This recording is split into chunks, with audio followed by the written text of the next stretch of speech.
Berapa waktu kamu nanya-nanya ini? Ya, silakan aja. Kita coba Silakan aja. aja ya. Ya, Oke. Yang santai-santai dulu Bang ya. ya. Ini aku lihat foto ini nih. Itu memang di dalam gedung apa di luar gedung Bang? Di dalam gedung. Oh ya? Di dalam gedung karena sengaja pakai itu namanya training mask. Training mask itu kan, ya. Jadi kita Masker khusus untuk jogging. untuk jogging supaya seperti di ketinggian gunung gitu. Oke.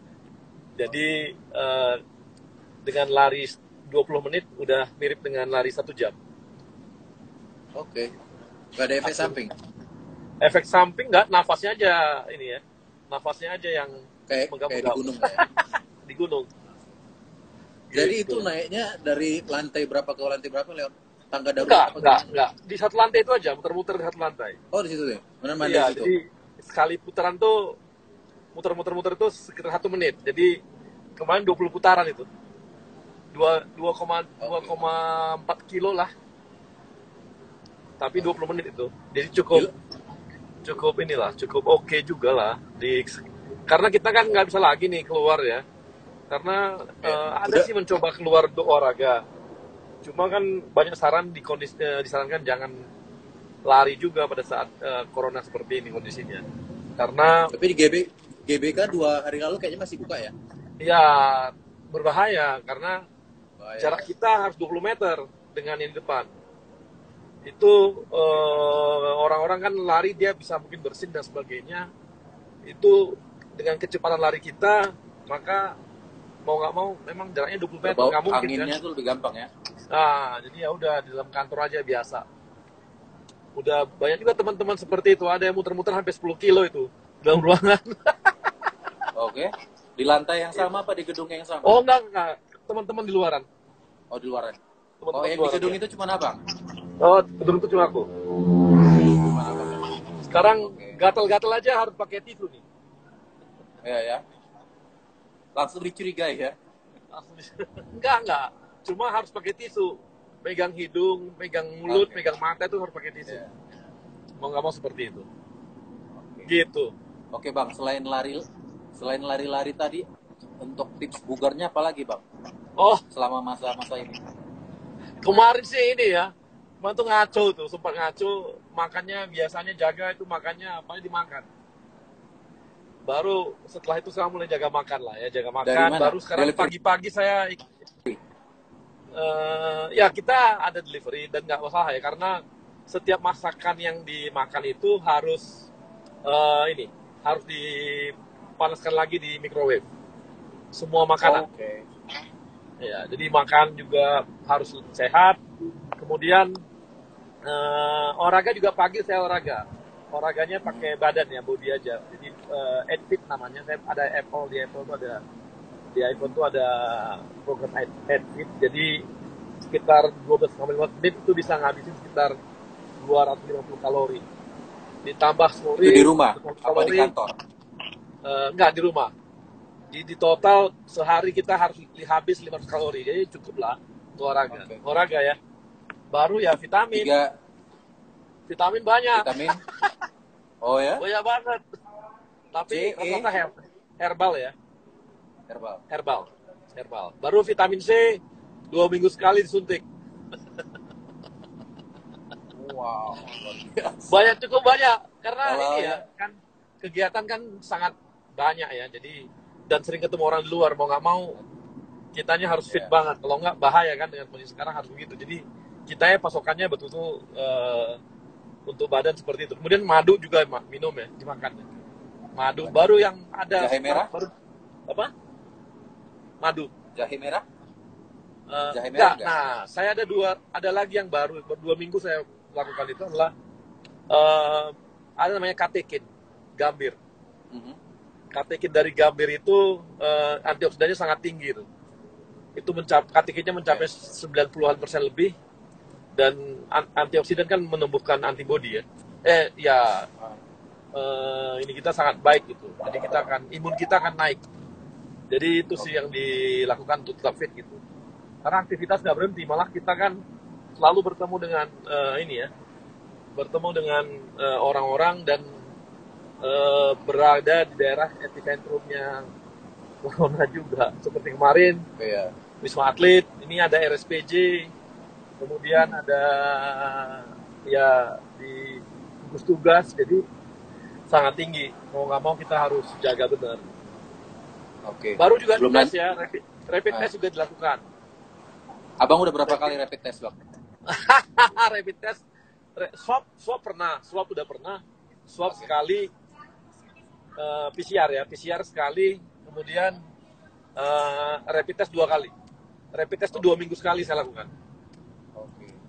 Karena kasihan nanti orang-orang sekitar ya, kalau kita tidak, kalau kita positif kan bahaya bagi orang. Jadi kita mau nggak mau, karena saya sering bertemu orang ya mau nggak mau harus jaga terus, gitu. Nah, sebelum ke rapid test, Bang, itu tadi yang komen juga vitamin langka katanya. Nah, Vitamin vitamin langka. katanya. Nah, Vitamin tadi itu yang katekin tadi itu. enggak, katanya Gambir. langka, susah dicari di apotek. Gambir. Oh, vitamin. Vitamin. Makanya kita jangan ini. Nah, ini saya rasa kita jangan terjebak juga dengan vitamin C gitu ya. Vitamin C itu kan antioksidan juga. Jadi sebenarnya kalau kita bisa ambil dari yang natural juga bagus. Saya kasih contoh misalnya daun serai itu, daun serai. Daun Daun serai itu serai. saya pakai setiap hari kalau saya mau keluar. Bikin di hidung. Oke. Oh Minyak. ya? Iya, dia tiap mau keluar, Ekstrak daun serai. ekstrak daun serai.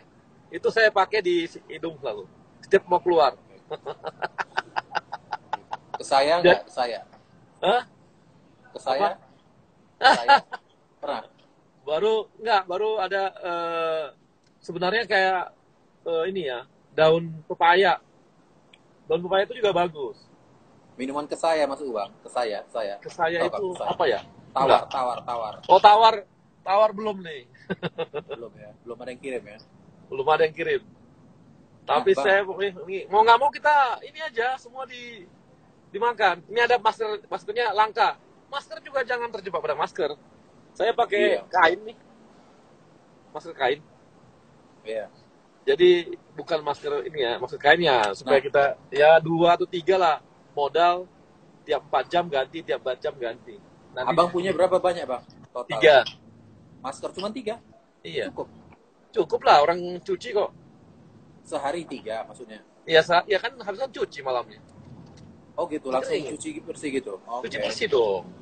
Nah, tapi itu Bang, kan aku cek itu ada iklannya di Halodoc itu. Ya. Masker kain Sritek itu. Nggak ada nih stoknya. Masker kain street text ya ada, cuma berat mereka.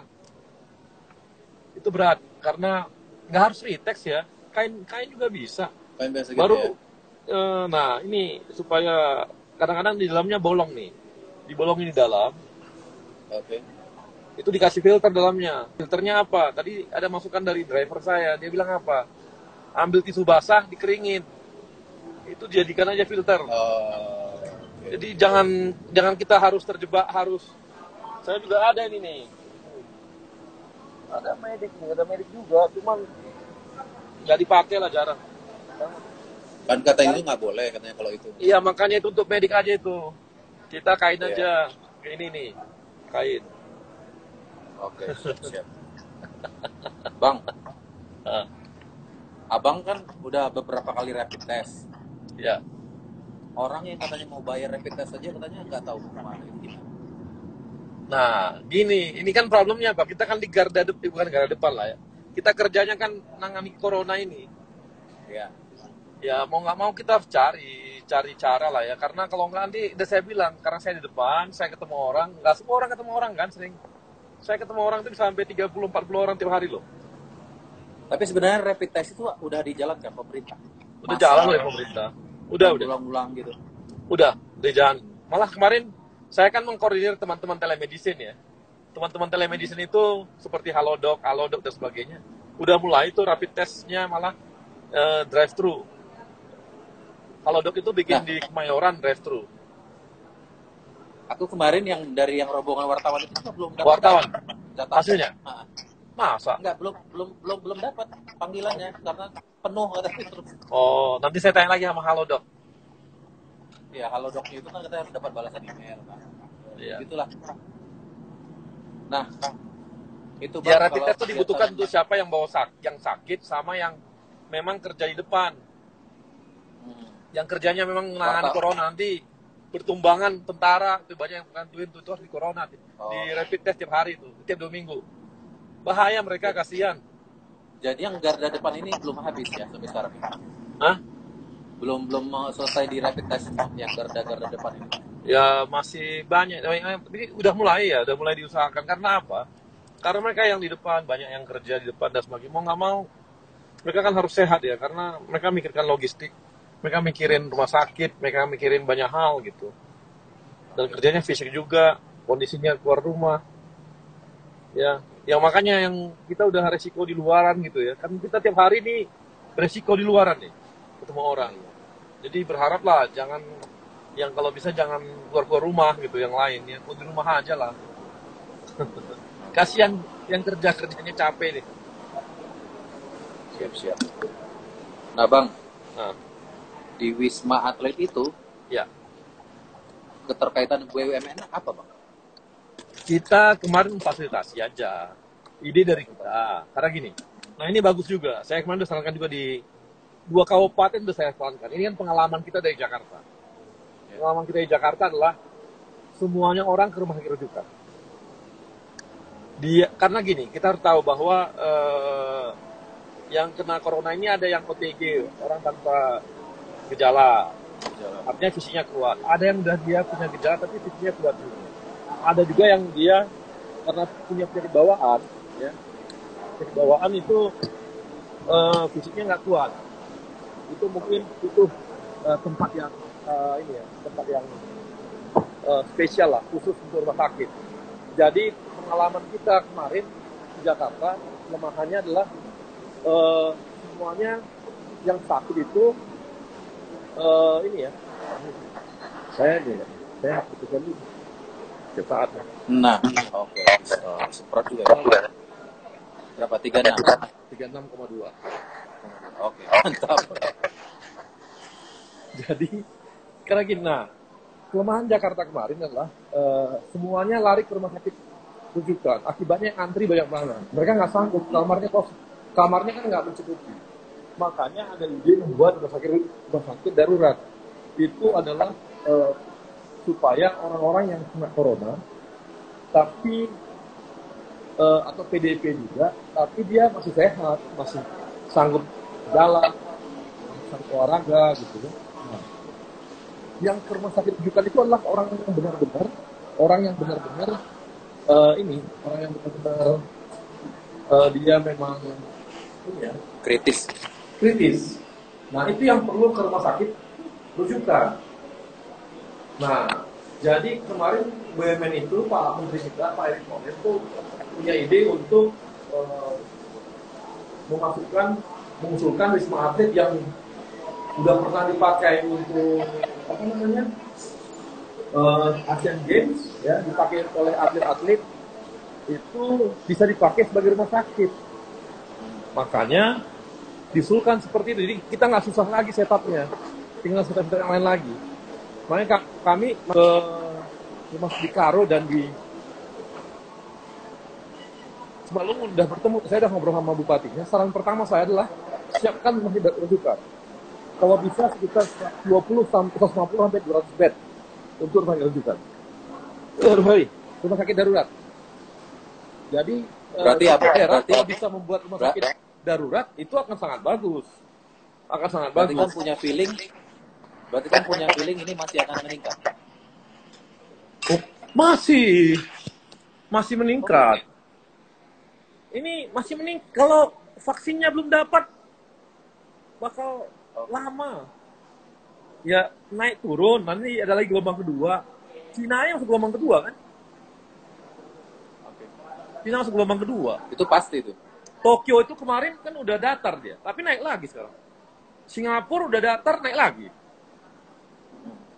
Apalagi kita yang luas ya, luas daerahnya sangat besar gitu. Amerika itu diperkirakan seperti itu sampai 2020 kalau tidak ada vaksin. Sampai akhir 2020. Ya sampai tahun sampai tahun 2022. Wow ya? Iya, makanya ini kita harus cari cara lah. Kita manusia kan punya sifat adaptif yang cukup kuat. Ya kita harus memperbaiki semuanya, menjadikan ini sebuah langkah baru untuk hidup kita juga. Yang mungkin dulu kita nggak kepikir seperti itu. Harus ada perubahan-perubahan hidup juga ini terjadi. Gitu. Bang, itu BUMN di bidang kesehatan kan ada ya? Ya, betul. Farmasi apa gitu-gitu. Itu udah Ya. berbuat sesuatu nggak terkait penelitian atau mungkin bisa Oh, jadi obatnya gitu? banyak banget. Udah gerak? Udah gerak. Nah, itu kan kayak kita buat oseltamivir, chloroquine kan kita buat sendiri. Itu kan kita bikin di Bio Farma. Baru alat-alat kesehatan juga di Indofarma. Itu dilakukan oleh kita gitu. Jadi kita benar-benar kerja benar untuk ini, menangani ini. Tadi kita kan yang terbaru kita baru bikin di rumah sakit. Nah ini lagi nih, minumnya vitamin C. Bukan endorse ya? Bukan endorse, sorry. Ini bukan endorse apa. Yang penting adalah apa aja harus jaga lah. Jadi tadi saya berkunjung ke rumah sakit Pertamina Jaya itu untuk yang berat-berat dan punya rapid test bukan rapid test lagi karena PCR untuk swab test. Nanti bisa sampai 1000-an, 2000-an di sana. Total BUMN ini dimenbar juga ya sampai kemana-mana. Sampai ke Pekanbaru buat juga nanti.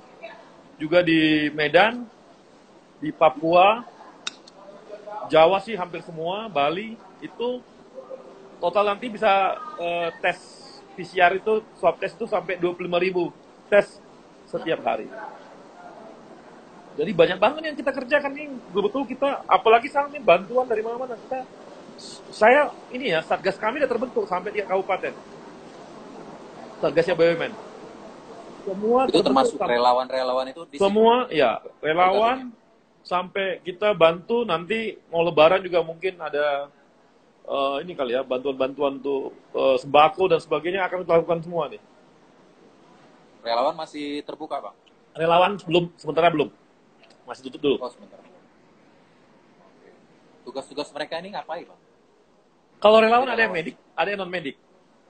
Oke. Kalau yang medik dia di rumah sakit ya, non-medik supporting, logistik dan sebagainya. Jangan anggap sederhana loh, kita itu kayak rumah sakit darurat di Wisma Atlet itu kan butuh makan banyak juga tuh orang-orang. Kan harus dikasih makan. Dan biar teman-teman tahu juga ya pengalaman kita ini ya. Ternyata banyak yang sembuh itu karena makan enak. Jadi kalau perutnya lapar ya itu gampang kena itu. Jadi makan nggak boleh ini aja, nggak boleh kosong aja perut. Kita harus benar-benar banyak makan enak. Kan pabrik-pabrik banyak terdampak deh. Kalau BUMN sendiri dari segi bisnisnya atau mungkin dari segi karyawan atau bahkan mungkin PKK terdampak juga nggak? Pasti terdampak, nggak mungkin enggak. Bisnis hotel kita terdampak banget, pasti kan. Baru hampir semua sih ya, semua kayak seperti konstruksi misalnya. Sebenarnya bisa dijalan terus, tapi bahan baku banyak dari ini. Bahan bakunya banyak dari luar negeri juga kan. Akhirnya bahan baku tersebut tidak bisa, karena kita nggak dapat, akhirnya nggak bisa jalan juga. Transportasi kita berat juga, Garuda, Citylink, gitu ya. Ini juga berat kan. Jadi kereta juga iya berat. Hampir semua transportasi pasti berat. Baru hotel, energi juga turun, ya. Energi juga turun. Karena orang kan menurun ya, pemakaian listriknya turun, pemakaian energinya turun, semua akan berdampak. Berdampak terhadap batu bara, terhadap yang lain juga iya. Industri baja dan sebagainya juga turun. Semen juga dengan turunnya tingkat pembangunan kan pasti tingkat pemakaian semen juga turun. Jadi cukup banyak, cukup berdampak. Jadi sekarang ini hampir semua dunia kan kena dampaknya, kena dampak slowdown betul nih aktivitas. Walaupun kita pabrik, aktivitas di tambang, ya, masih jalan. Ya masih jalan. Tapi menurun. Kalau telekomunikasi naik. Malah malah naik ya dia. Ya. Bensin pembelian juga turun. Ya. Oke, Bang. Jadi Ini banyak yang turun. Tapi ada yang kan naik juga kalau ya. Ada yang naik juga.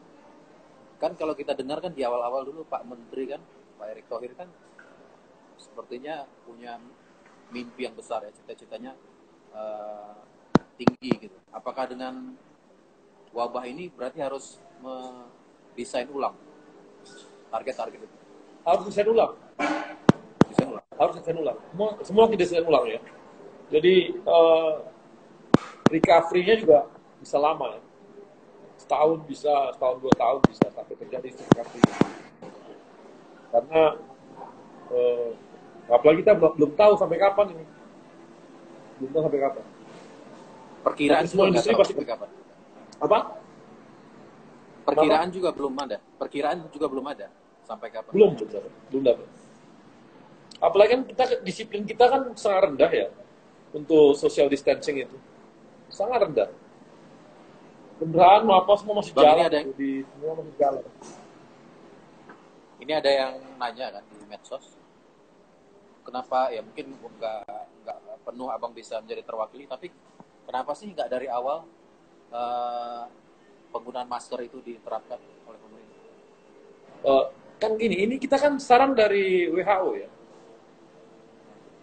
Kenapa? Nah, karena kan gini, pas awal-awalnya itu kan dia memang masih ini ya, masih awal-awal tuh masih eh, sangat dikit yang eh, kena corona kan.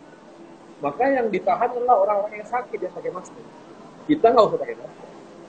Tapi berjalan dengan waktu, seperti orang-orang Jakarta saja. Orang Jakarta kan ini udah ODP sebenarnya, yang keluar rumah ya. Yang keluar rumah itu dianggap kalau ODP. Diasumsikan udah ODP. Cuma masih bisa aktivitas. Nah, karena kita udah nggak tahu lagi siapa yang kena, apalagi orang-orang tanpa gejala ini sangat tinggi, hampir 75%.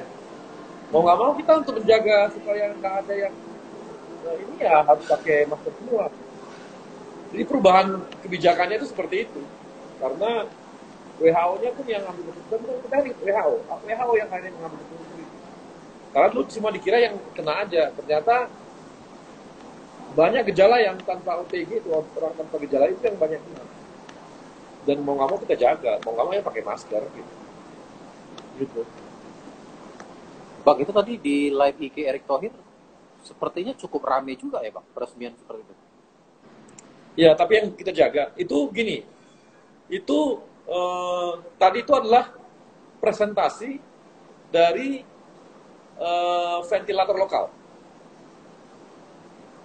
Jadi tadi ada dari UI, dari ITB, kemudian ada dari litbangnya SDM, kemudian tadi ada dari pabrik juga otomotif, dan ada beberapa yang lain tadi, 7 yang presentasi mengenai ventilator lokal itu.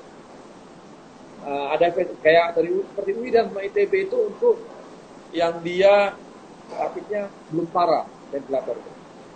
Tapi yang dari SDM itu sudah untuk yang parah, jadi untuk yang ruang ICU. Jadi kalau UI sama ITB itu ada yang dia portable, bisa bikin di mana ambulan, atau yang untuk pasien yang masih belum berat, masih bisa bernafas. Ya ini ya bantuannya. Tapi kalau, nah ini tadi cukup banyak tadi. Jadi itu adalah sekalian jadi sekalian melihat ventilator lokal yang diproduksi oleh lokal, yang nantinya ini akan dilakukan oleh industri strategisnya juga.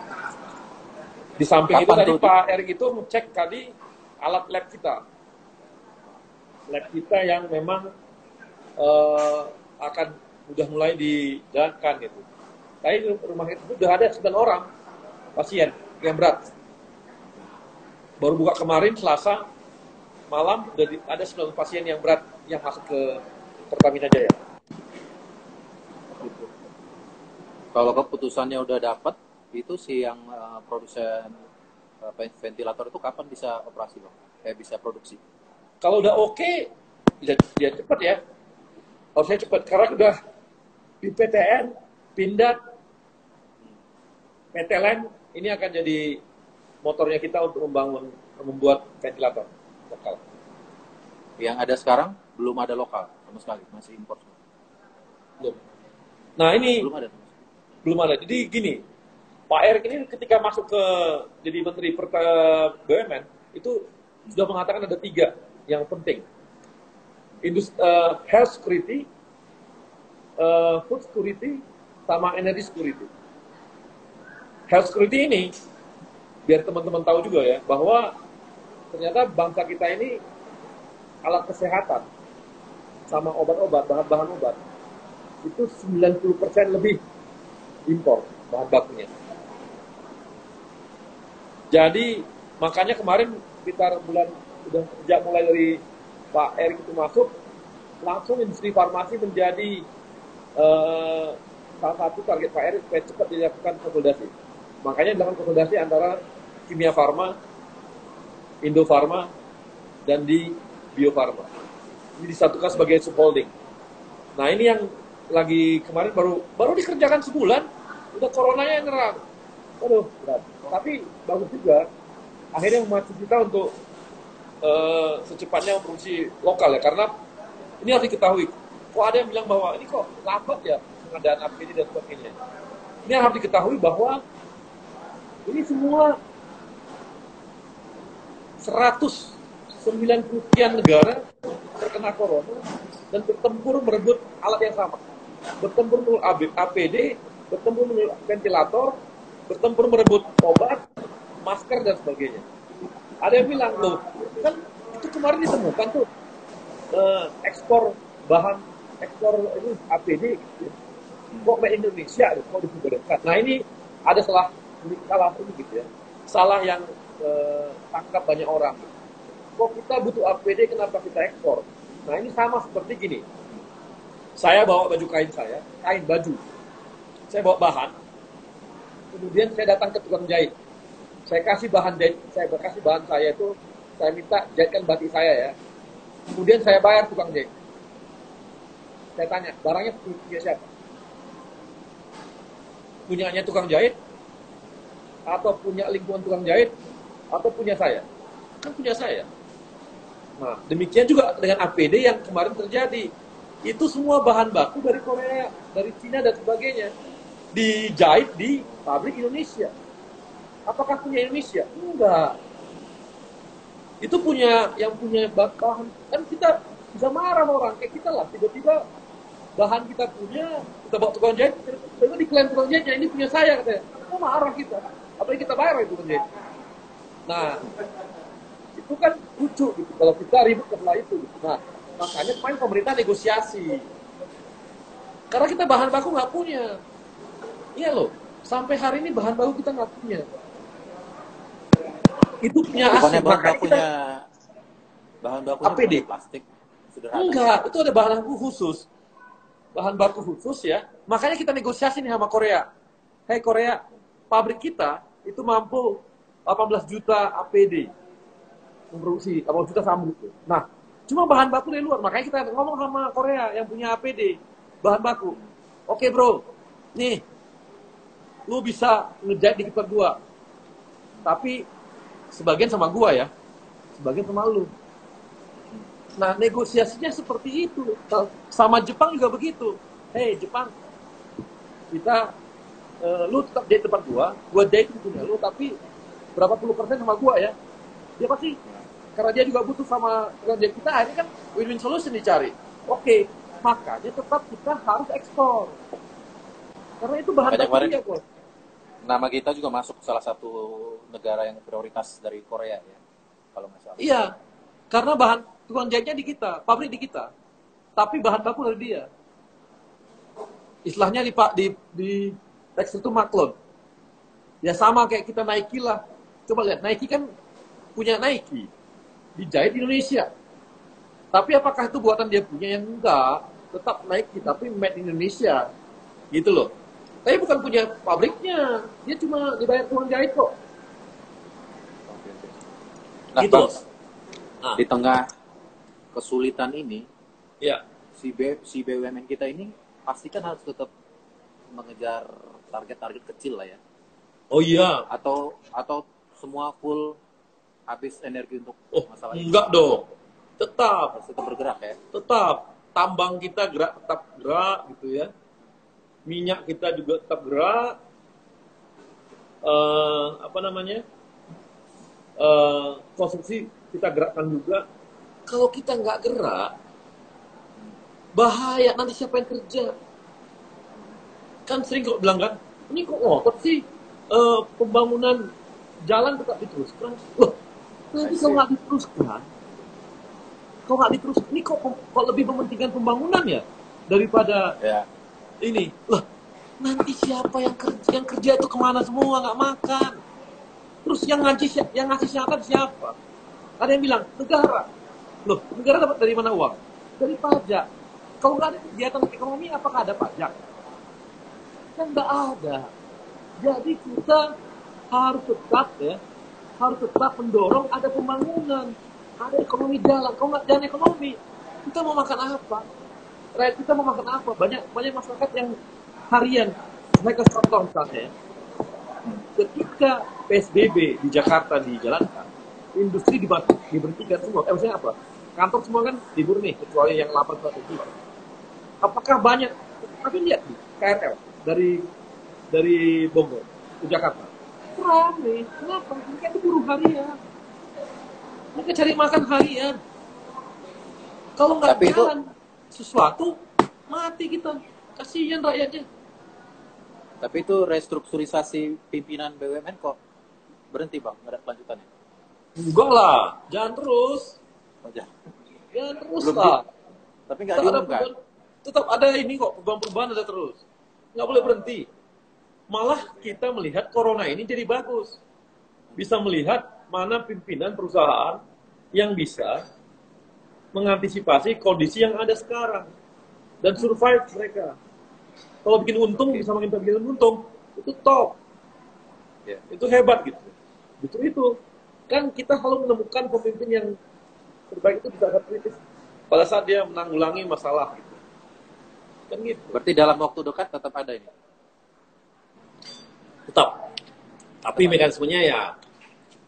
Loh, seperti kemarin kan kita tetap ini ya, membubarkan anak-anak perusahaan di Pertamina, Pertamina, di Cucu itu, Garuda, ada beberapa itu kan.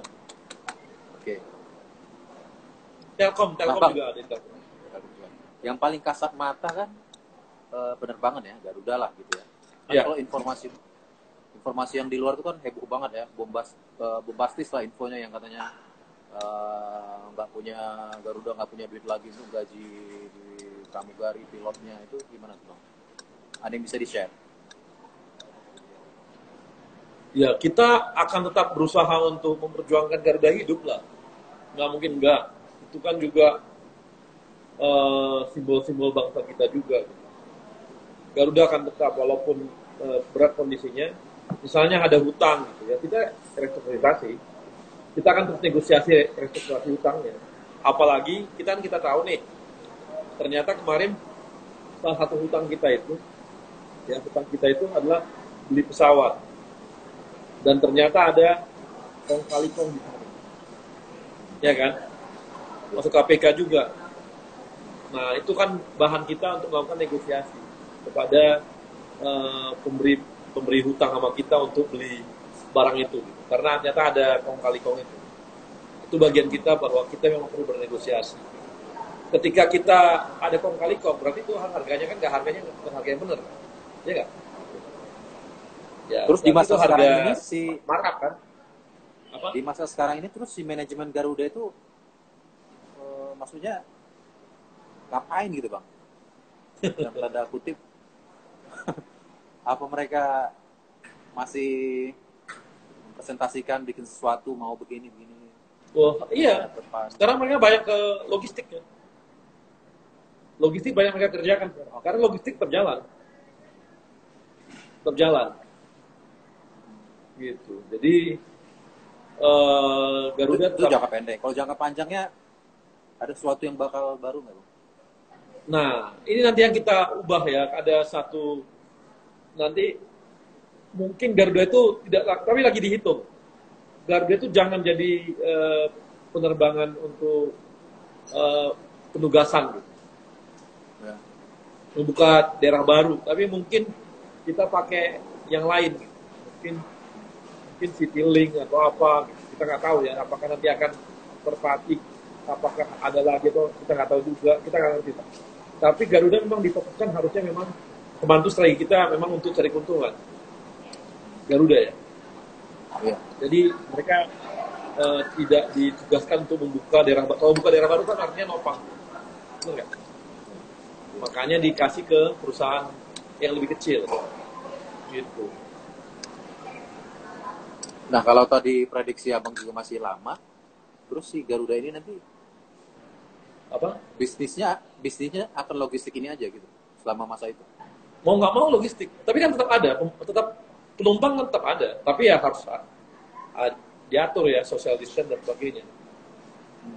Ini juga kita tahu memang Garuda ini banyak kelemahannya ya. Ya salah satunya yang saya kasih contoh yang tadi. Yang kedua, terlalu banyak jenis pesawat yang dibeli. Jenis loh. Bayangin dia punya Airbus, dia punya Boeing, ya. Dia punya apa tuh Embraer ya, yang dari Brazil. Baru dia punya lagi yang baling-baling itu apa? Baling-baling ya. Bayangkan dia punya berapa jenis. Itu kan secara maintenance berat. Satu, dari segi pelatihan juga berat. Jadi dari sisi SDM juga itu kumpulkan dia, dari sisi apa? Dari sisi maintenance juga berat. Kalau kita cuma satu jenis pesawat kan, maka atau satu dua jenis lah, maka semua akan murah biaya maintenance-nya. Coba lihat. Itu udah ada. Citylink coba pakai apa? Citylink, sorry. AirAsia dia pakai apa? AirAsia cuma satu, Airbus. Itu udah ini, manajemen yang baru udah sepaham. Ya, mereka ya, tapi mau gimana? Udah dibeli barangnya. Harus tetap dioperasionalkan. Nggak mungkin nggak. Gitu. Cuma diefisiensikan. Berarti nggak mungkin dijual juga berarti. Dijual susah juga ya. Susah ya. Bang, kan ada BUMN Simalem. Nah. Itu apa itu, Bang? Oh, itu ini. Kita yang kerja di BUMN kumpul-kumpul. Orang-orang karo yang di BUMN kumpul-kumpul. Dan tujuannya ya, kemarin ya, itu mereka kasih bantuan ke karo. Kemudian kasih bantuan ke puskesmas di 17 kecamatan di Karo, 3 kecamatan di Dairi, 3 kecamatan di Simalungun, kemudian di Langkat, 5-10 terus saya lupa, kemudian ada juga 10 kecamatan di Serdang. Jadi daerah-daerah yang Karo itu yang orang Karonya dibantu dikasih APD itu puskesmasnya. Mereka kumpulkan dana dan sharing. Itu ada sejak corona ini ada aja? Enggak, udah lama.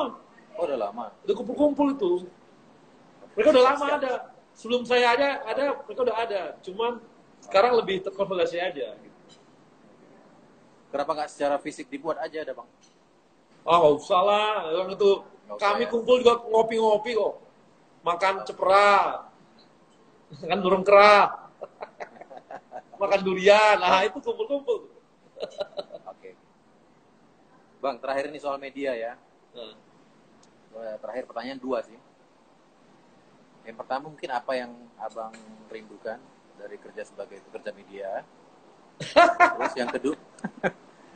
Terus yang kedua, di tengah situasi ini media masih kurang nggak? Atau ada kritik bagaimana cara meliputnya, menginformasikannya ke masyarakat?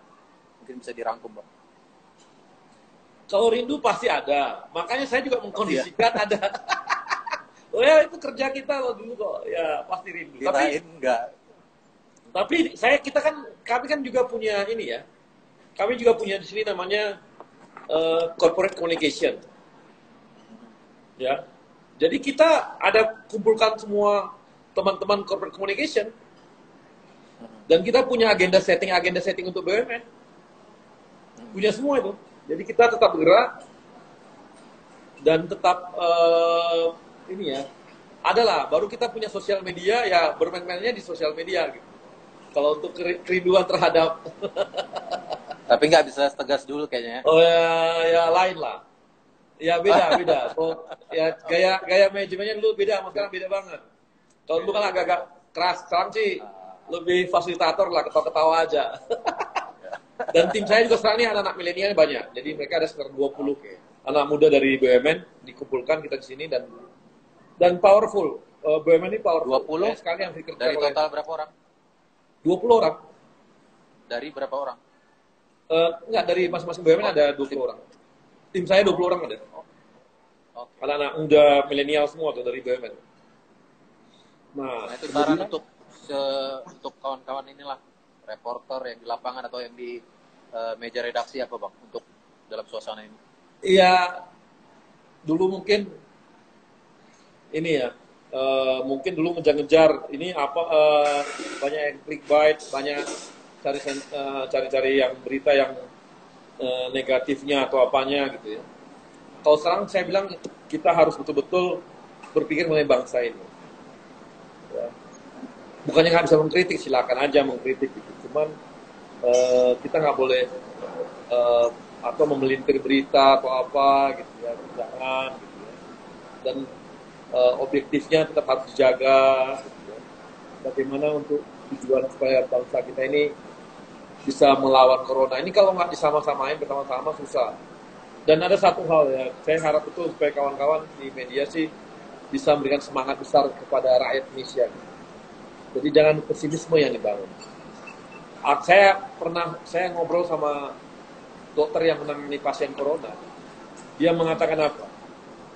Orang kalau takut, virusnya itu lebih cepat lagi merembetnya. Orang kalau gembira, dia bisa menahan laju pertumbuhan virus itu, corona ini. Jadi semangat, kegembiraan, kebahagiaan, dan optimisme yang harus dibangun oleh teman-teman media untuk bangsa kita, supaya mereka bisa menghadapi corona dengan baik. Karena ini semua terkena, nggak mau kaya, mau miskin, jabatannya apapun, mau menteri, mau enggak, semua bisa kena. Jadi nggak ada ampun gitu. Mau kita apa hebatnya kita pun semua bisa kena. Jadi ya sama-sama bergandengan tangan lah. Itu sih. Bukannya udah Bang, semua media sekarang judulnya tone-nya juga udah positif ya. Bersaksi Ya, melawan corona. lebih kencang lagi, lebih semangat lagi. Lebih semangat lagi, harus semangat lagi. Lebih semangat lagi untuk ini ya, dan ya untuk masyarakat juga ini kita jaga Indonesia lah, kita jaga Jakarta. Jangan ada kayak seperti kemarin ada pancingan-pancingan yang enggak gitu ya.